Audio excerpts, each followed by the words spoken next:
Every star in the sky is a point of light, every star except one. The sun is close enough to study as a world in its own right, and that single fact makes it the foundation of all stellar astrophysics.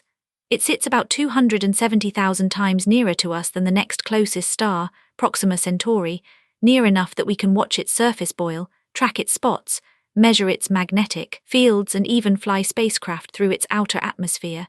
Every other star is unresolved, a mere dot. The sun is a disk we can map in detail.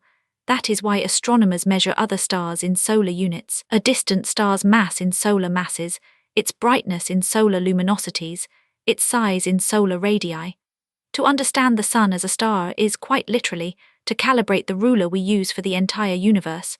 For a long time, the scientific literature carried slightly different values for the so-called solar constant and the sun's other basic numbers.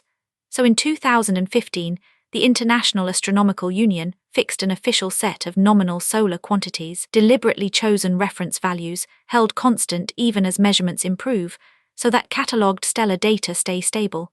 The adopted figures are worth knowing. The sun's radius is about 696,000 kilometers, roughly 109 times the radius of Earth. Its total power output, its luminosity, is 3.83 times 10 to the 26th watts, nearly 400 trillion watts, poured out every second.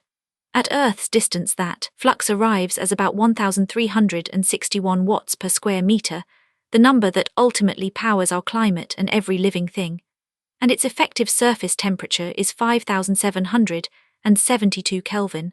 The sun's mass is close to 2 times 10 to the 30th kilograms, about 333,000 Earths. Interestingly, the astronomers tabulate not the mass itself, but the product of the gravitational constant and the mass, because that combination is measured from planetary orbits to 9 or 10 digits, whereas the gravitational constant alone is known to only 4 or 5. Quoting the mass directly would throw that precision away. From these numbers, the sun's bulk character follows. Its average density is about 1,400 kilograms per cubic meter, only 40% denser than water, already proof that it cannot be solid, but is gas and plasma throughout. Its surface gravity is some 28 times Earth's, and to escape from its surface you would need to travel at 618 kilometers per second. Remarkably, this one object holds about 99.8% of all the mass in the solar system.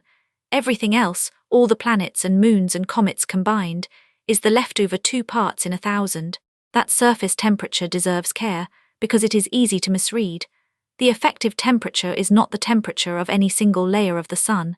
It is the temperature a perfect blackbody of the same size would need in order to radiate, the same total power, connected to luminosity through the Stefan-Boltzmann law, in which radiated power climbs as the 4th power of temperature.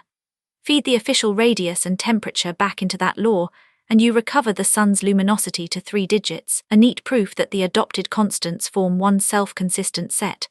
By Wien's law, the sun's light peaks near 500 nanometers, in the blue-green, even though we perceive it as white from space and yellowish through our atmosphere. Its spectral classification is G2V. The letter and number encode its temperature and its pattern of absorption lines: strong ionized calcium, many metal lines, weak hydrogen, while the V marks it as a main sequence dwarf, a star in the prime of hydrogen burning. The sun is not a uniform ball.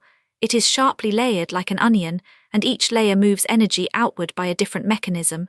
Working from the center out, the standard picture describes 4 interior regions, and then the thin visible surface.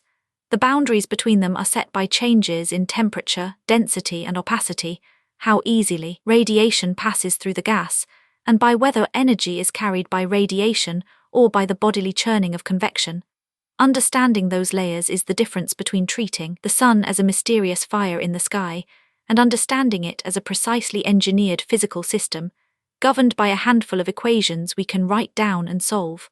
At the heart lies the core, occupying only the inner quarter of the radius, yet because density soars toward the center, that small volume holds roughly half the sun's entire mass, and it is the only place hot and dense enough to fuse. The central temperature is about 15.6 million Kelvin. The central density is around 150 times that of water, denser than solid lead, and yet it remains a gas, a fully ionized plasma, because at 15 million degrees the particles are far too energetic to bind into anything solid or liquid. the central pressure reaches some 250 billion times the atmospheric pressure at Earth's surface.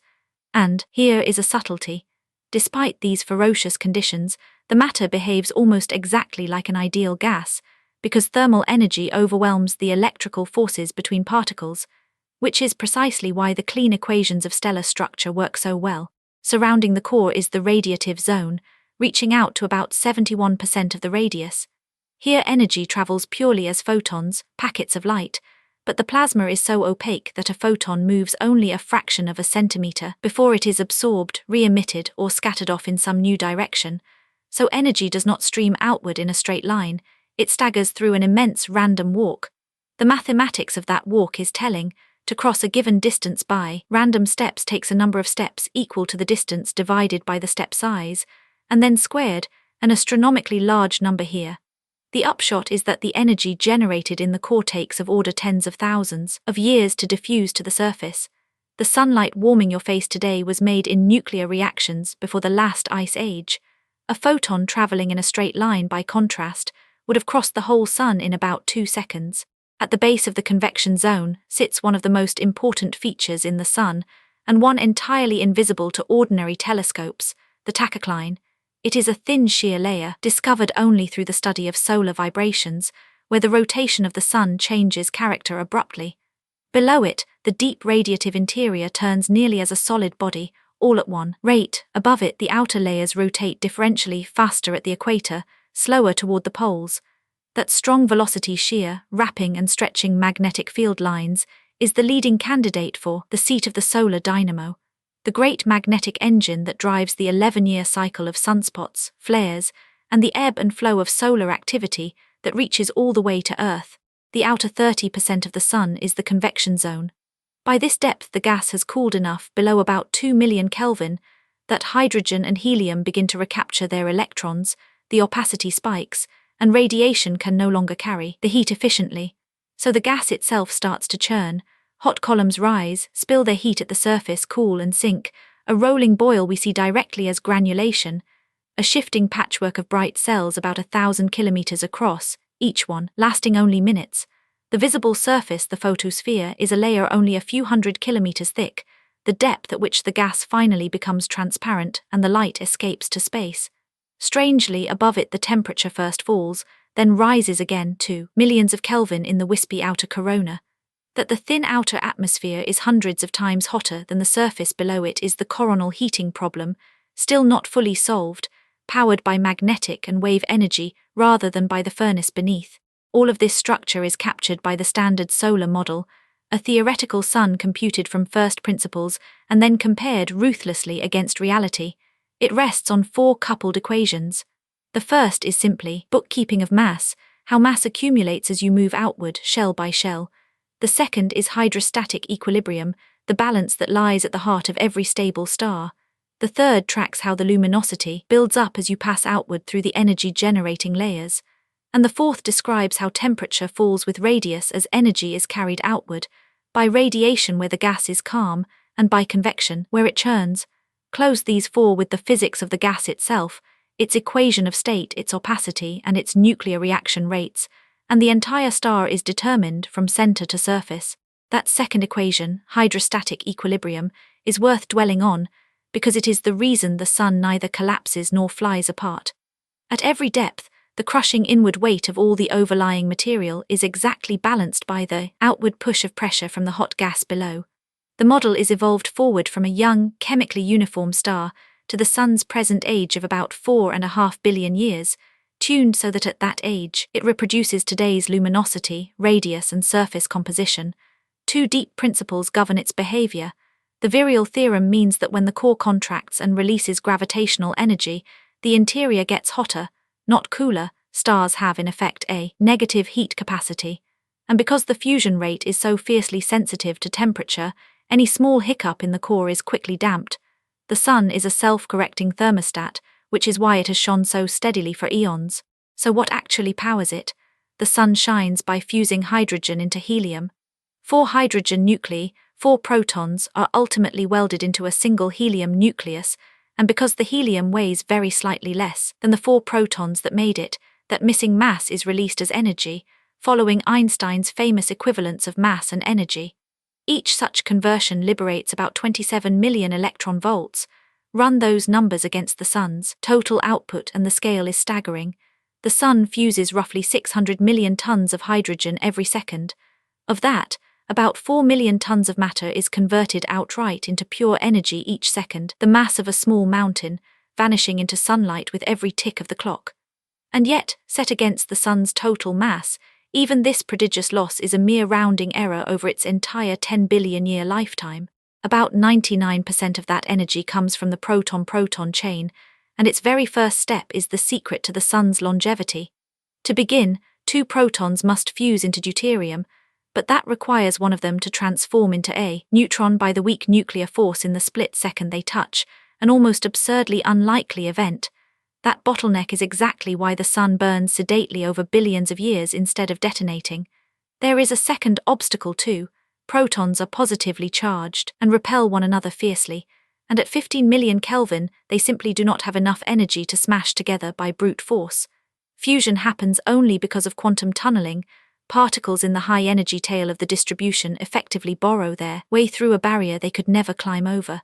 The delicate balance between how many particles are fast enough and how likely each is to tunnel defines a narrow window of energy, the gamma peak, where almost all solar fusion actually takes place. The remaining 1% or so comes by a different route, the carbon-nitrogen-oxygen cycle, in which pre-existing carbon, nitrogen, and oxygen act as catalysts, consumed and then handed back at the end of each loop, while on balance 4 protons again become one helium nucleus.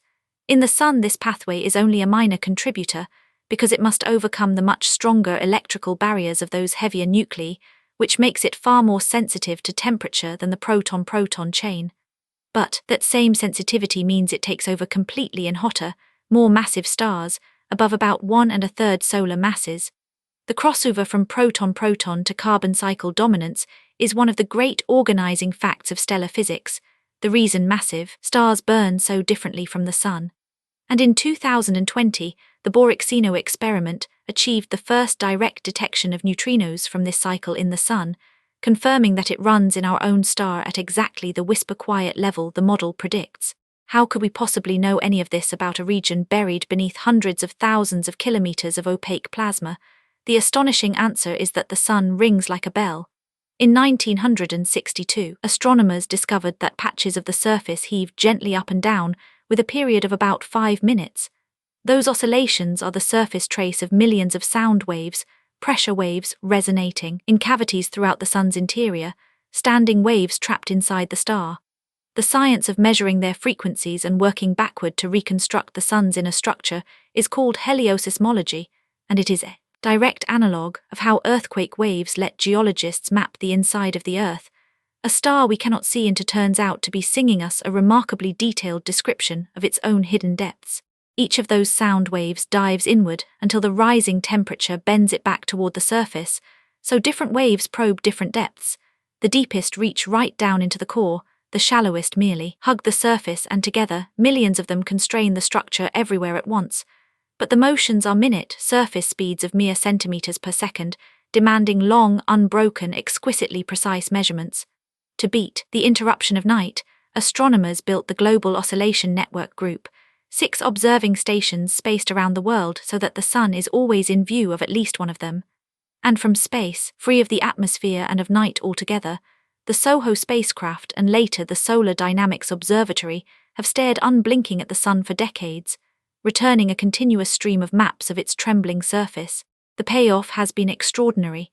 Inverting the observed frequencies recovers the speed of sound at every depth inside the Sun, and it matches the standard solar model to better than 0.5% through most of the interior, one of the most precise confirmations of a theoretical structure anywhere in all of astrophysics. Helioseismology fixed the base of the convection zone at just over 71% of the radius and measured the abundance of helium near the surface. Most strikingly of all, the way rotation splits the wave frequencies revealed the Sun's hidden internal spin, the outer convections are rotating differentially, the deep interior turning almost as a single solid body, and the sharp transition between them concentrated in that thin tachocline. We have in effect taken an ultrasound scan of a star. Helioseismology, for all its power, cannot directly read the temperature inside the fusion core itself. For that we have one and only one direct messenger, the neutrino. Neutrinos are ghostly particles produced in vast numbers by the fusion reactions, and they interact so feebly with matter that almost all of them fly straight out of the sun without hindrance, reaching Earth about 8 minutes later. They carry a real-time bulletin from the core, a snapshot of fusion happening right now, 100,000 years before the corresponding light will finally crawl its way out to the surface. The flux is prodigious. About 60 billion solar neutrinos stream through every square centimeter of your body, every second, day and night, the night-time ones having passed clean through the entire bulk of the Earth to reach you. And this is where one of the great detective stories of 20th century physics unfolds. Beginning in the late 1960s, Raymond Davis ran a pioneering experiment deep in the Homestake gold mine, a great tank of cleaning fluid designed to catch the sun's neutrinos, and it caught only about a third of the number the theory demanded. This deficit, confirmed over the following decades by experiment after experiment, became known as the solar neutrino problem. Two possibilities hung in the balance. Either the standard solar model was wrong, perhaps the core was cooler than believed, or something was happening to the neutrinos on their long way to us. For 30 years, nobody could say which, and the reputation of solar physics itself seemed to hang on the answer.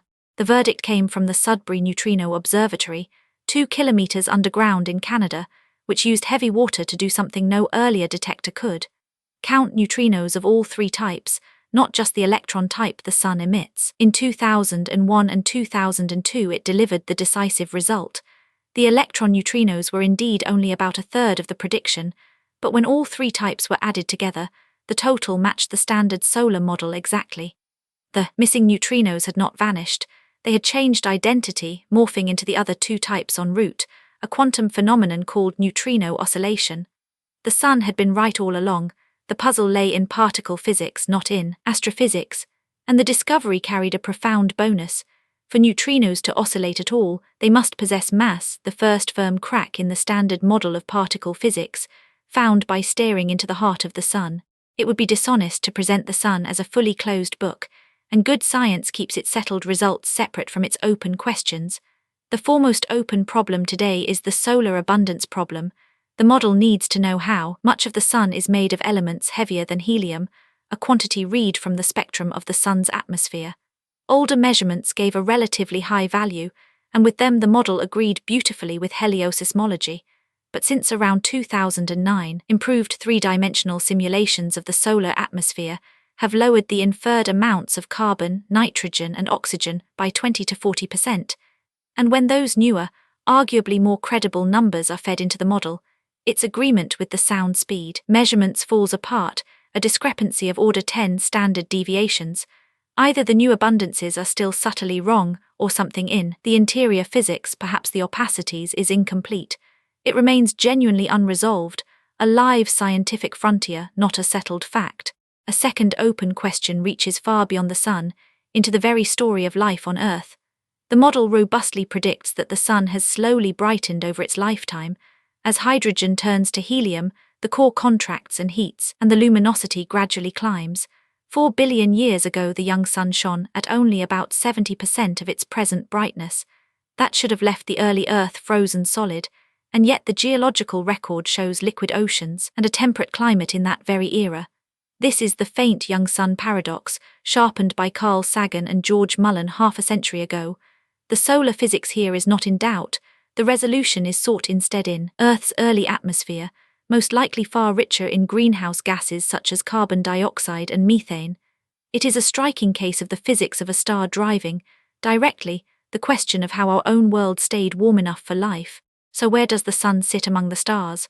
By the physics it obeys, it is thoroughly ordinary, a main sequence star fusing hydrogen, sitting squarely on the main sequence of the Hertzsprung-Russell diagram, the master chart that plots stellar luminosity against surface temperature. On that diagram a star's whole destiny, its brightness, its size, its temperature, its lifespan, and its ultimate fate, is set overwhelmingly by a single quantity: its mass. The sun's type G2V places it in the moderate, sober middle of that great sequence, neither a brilliant blue giant nor a dim red ember.